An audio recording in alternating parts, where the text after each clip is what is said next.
Go. Hey, what's going on? It's your boy BT, and we're at the Muhammad Ali Boxing Training Center at Mundo Boxing Gym here in Miami, and you're watching True School Sports. Alright, Brennan Taylor here, True School Sports. I'm with Malik Lewis. What's going on, Malik? Well, it's finally getting hydrated for the fight, so I'm feeling a lot better. Absolutely, man. Them weigh-ins. I mean, I never been through a weigh-in as a fighter, thankfully. I never had to go through the process of cutting weight, so God bless you guys for that.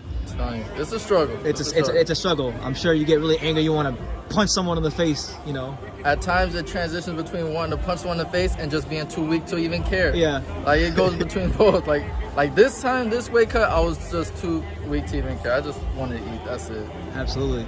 Well, this is the first ever, Glen Johnson Road Warrior promotion show, and out of everybody here, you've probably been with Glen longer than anybody, as far as a fighter. So just for the people out there that don't know your story, how did you connect with Glen Johnson?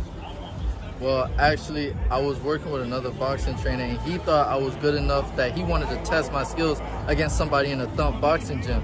And that's where Glen, I guess, trained people as well. So Glen first saw me from there, and he's always been around. I kept going to thump because I liked the culture, the boxing culture, and how it felt to be in that gym. So I kept coming around, and I kept seeing Glen. And that's when around that time I decided I want to transition into boxing full time. And the Golden Glove was coming around. Yeah. And I really wanted to win the Golden Glove. So I thought my best chance would be to have a former world champion train me. So I went to him and I asked him if he could train me. Around this time, Glen wanted nothing to do with boxing, nothing to do with competing because of his arduous career. And when he was done, he just wanted to get out of it. So he didn't want to train any fighters. He just wanted to help people lose weight. I kept coming to him. I kept asking him. I was very persistent. Because I really felt like if anyone was going to give me the chance to, fight against all these guys that have had hundreds of fights and everything, that it would be him. And I was very dedicated, very willing to learn. What he told me was he'll just teach me the basics, and I could go out with that and get a trainer and do what I want with that. So he was willing to just teach me like how he would teach people that lose weight, show me the fundamentals and everything. Yeah. And I take and do with that what I will.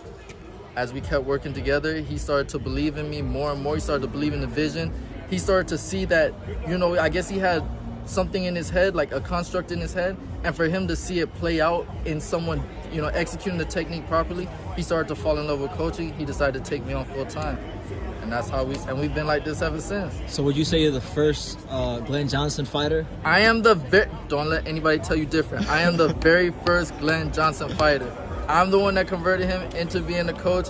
I am his first fighter. There you have it. And I could actually validate that because I remember when I first met Glen in person, this was January of 2019. I went to Fifth Street Gym one day and I saw him there, and he's like, yeah, I got this guy that we're going to turn pro soon. And then he pointed, and then there were you with the dreads, and you were in the ring. Right. I'm telling you guys, Coach wanted nothing to do with boxing after, he got out the sport. He got his money, he got out the sport. He wanted nothing to do with it. Here I come, and I had to just drag him right back in. I just dragged him right back into the game, and now he's a coach, and he's an excellent coach. And one of my biggest things is to make him proud. You know what I mean? I'm not here to waste this time. We've been doing this for a few years now, and every time I step in the ring, it's to make my coach proud. Absolutely. And tomorrow will be your third professional fight.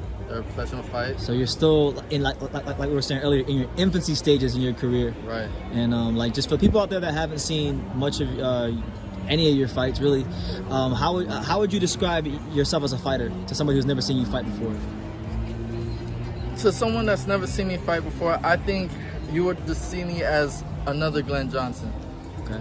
Another Glen Johnson. Pressure? Constant pressure. More so, my thing is I like to stay in the pocket. I like to fight up close. And I guess that resonates with my coach very well. That's why one of the reasons we mesh together so well. But I want to stay intelligent while I do it. I'm a very technical fighter, but I do like to get in there, and I do like to, cause pain. I'm not really one to be dancing around, moving around too much. I want to get in there. I like to establish myself, establish the jab, and throw a bunch of punches. Yeah, so you're not afraid to get in there and be rugged and physical if need be. Right. I'm there to fight, guys. That's what I'm there for. I'm there to bring the excitement to the crowd. I'm there to fight. One thing that Glen works with me as well is we like to be a lot more defensive oriented. coach is very good with the high guard, and he's taught me that as well. But also to slip in the bob and weave and just make sure, you know, no clean shots are hitting me while I'm still doing my work. So we're trying to be, it's like in my head I'm trying to be like Glen, but just a better version of it. Yeah. Well, that's how it is. Like, you know, even with like cars, you know. Right, exactly. You have the first generation and the second generation just come in making this. Or the iPhone, you know. Yeah. Exactly. So, you know, absolutely. I don't know if you mentioned it earlier, but did you mention your MMA background in the interview? I don't think you did. Right. I'm not sure, but before transitioning to boxing, I was doing MMA.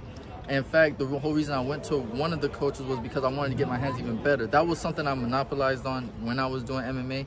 Anybody will tell you, like Malik, his jab is amazing, his hands are amazing. So I was doing MMA first. I was successful in that. I was still an amateur in that. And then I transitioned into boxing because I feel like boxing was where it's at. And a lot of guys in the MMA world were telling me I should do both. But I jumped just both feet into boxing. Yeah, okay. And how would you say your journey's been so far? Are you enjoying it? You seem like you're enjoying it. I don't know. The boxing itself, I love it. I love it to death. The politics and the business behind it is very souring. And when I came into boxing, I was very wide-eyed and, you know, naive, and I didn't understand a lot of what goes behind it. And my journey has been a lot of finding out what goes behind it and finding out, and a big part of my maturity and growth, not just as a fighter, but as a person, was finding out that just because you do everything right doesn't mean it's going to go right. Yeah. You know what I mean? Like, I could do everything I was supposed to do. I could have done everything by the book and deserved it, but just because I do all that doesn't mean I actually get what I deserve. So that's been tough, man. But other than that, the actual training, being around my coach, being around, you know, the fighters, I love that. Actually fighting, I love that. Business side, that's what most fighters would say, I think. You know what I mean? Listen, even as a fan and somebody who covers the sport daily, like, I love talking about the actual fights, but all the stuff that surrounds the business, purse splits, percentages, I'm over it. I'm over it. Right, and you know, people being cheated out of certain, you know, things. Yeah. A side, like B side. A side, B side. I came into this game thinking that everything was on the up and up, a little bit like how MMA was, especially when, you know, around the time I had started, thinking everything is on the up and up, and it's just may the best man win type of thing. We've both been training for a certain amount of time. Never. Man. He's laughing because it's true. Man, like, so learning the game behind it is souring. It's made the journey arduous and difficult, but I try to look to the good and the positive sides of it, which is the actual training, the actual fighting, and fighting against someone that I love. I just try to look at that. But learning those things and having to learn it as I go, because like I said, I came into it very naive and ignorant. Having to learn it as I go hurt a lot, but you know. But now you're here. Yeah, now I'm here. I'm on the other side. So. Okay. All right, Malik. Well, any message to the boxing world that you want to get out there before we end the interview? Guys, if you want to see an exciting fighter, watch me. I train hard. I dedicate myself. I'm Glen Johnson approved. So, I mean, hey. Say no more. That's the cosign, right? Say what no more. You street certified, boxing certified. All right, Malik. Thank you for talking to True School Sportsman. Thank you. All right.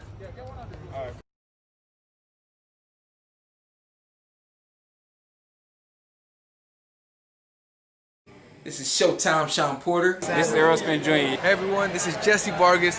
And you're watching True School Sports. You're watching True School Sports. And you're watching True School Sports.